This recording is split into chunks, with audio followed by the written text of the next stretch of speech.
Hello and welcome to Mr. Randy's Wine and Spirits. I am Mr. Randy and today we're going to be doing another final pour episode. If you're new to the channel, hello, welcome, come on in, have a seat, good times to come.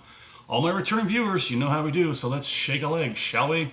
So today's final pour episode is going to be of the infamous Eagle Rare 10 Kentucky Straight Bourbon Whiskey, 45% alcohol by volume. There's a lot to see. I do believe I've shown this on the full review. Cork pop. Boom. Let's go ahead and get that, shall we? There we go. I may have misjudged the final pour on this one. Yeah. Screw it. Oh. I should have saved it. You know I should have saved it. Man. So, final pour episode. Mr. Randy does 3-part series. Off the rip, get it home, crack it open, have my first pour, share my first impressions with you because that's how we do it here. Part 2, full review. Halfway down, we stop, we cork it, put it back on the shelf, let it sit for a week and a half, 2 weeks, while I go online, try and find as much as I can, come back with as little as possible. We talk about it, I score it, we continue to drink it because part 3, final pour episode where we are today. We compare this final pour to everything off the rip throughout the bottle. Boom. Let's go. Eagle Rare. Or as we like to call it on the interwebs, the ER10. Okay. So we just did the Shiner Texas Bourbon yesterday. And that was interesting. It was definitely worth the experience. I understand anybody outside of Texas may not have seen this bottle or may never see this bottle. And that's a shame. We should have some kind of whiskey connection where we can swap bottles. I'll send you one, you send me one. I don't know if that's against federal regulations or something like that. I'll have to look it up, so don't engage in any kind of illegal activities until we get this cleared. But there's so many people out there that can't find certain bottles because it just doesn't reach their regions. And I think that's a shame. I don't see why it doesn't happen that way, because some bottles are made here in Texas and they stay here in Texas. And I don't think that's fair. I mean, Texas is so great. It makes so many great things we should share. I love to share. And I would love to share with all of you. Stay thirsty, my friends. So on the nose has turned down just a little bit, but it's still, there's a little less pencil eraser and a little bit more sweetness. Yeah, there's more sweet vanilla, then oak, then spice, and then caramel on the back end. And pencil eraser is very faint. You got to really go deep for it, but it's in there. Let's go ahead and get that first acclimation pour out of the way.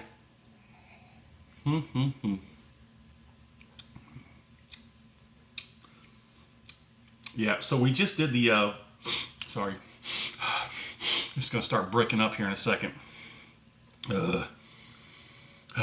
Okay, so we did the Shiner Texas Bourbon. That has more of a spicier cinnamon punch, but where it lacks, the Eagle Rare 10 picks it up. So there's a little bit more quality in the bottle, of course, because it's an age-stated 10-year whiskey. Now, your average Texas whiskey, bourbon, we'll say bourbon, because whiskeys are different. Bourbons, they try and rush it because they can do it in 2 years. What most whiskeys or other bourbons can do in, 4? Because the temperatures fluctuate so often, so rapidly, so intensely here in Texas, you get more seasons in a year than anywhere else. Other places can have different variations. More longer winters with mild summers can produce different characters on the taste platform. I think we're ready for this second one. Let's go ahead and get this one on there.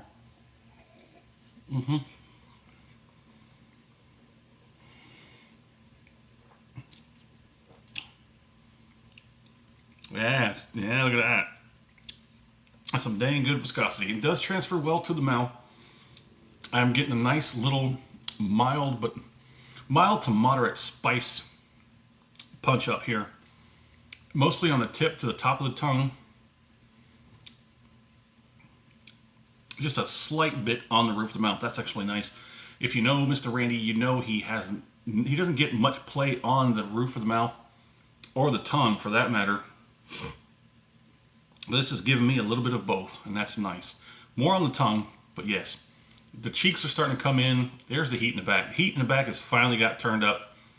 We're exceeding a 1 to 1.5. Probably get more on the finish. So it's been a year in the making looking for this dang bottle. Not just that one, the E.H. Taylor. This is the one we're going to do tomorrow. We're going to do this one tomorrow. I got it sitting on the desk. She's ready to go.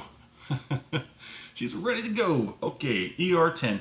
Yeah, it took about a year to find this sucker. Now, everybody, I know this is about probably a month from when you're probably actually going to see it. I can't really say that for sure, but it'll be within a month. This video about a month ago. I'm sorry, I made this video. It's kind of weird, spatial time and everything. Anyway, keep the quantum physics out of it, Mr. Randy. We're talking about drinking here. So yes, I am recording it today. You'll probably see it within a week or two. Trying to get caught up. We're almost caught up, but I did do a bottle haul. However, I am going to slow down and do it a little sparingly. I don't know how many videos I'll be having out per day. I don't want a big backlog like I had before. I don't want that. I want to be able to have this bottle, and within a week or so, you know, it will be uploaded and released, and so we could talk about it while everything is still relatively fresh in the mind. Let's go ahead and do the finish. I'm not going to finish this whole thing. There's too much in that.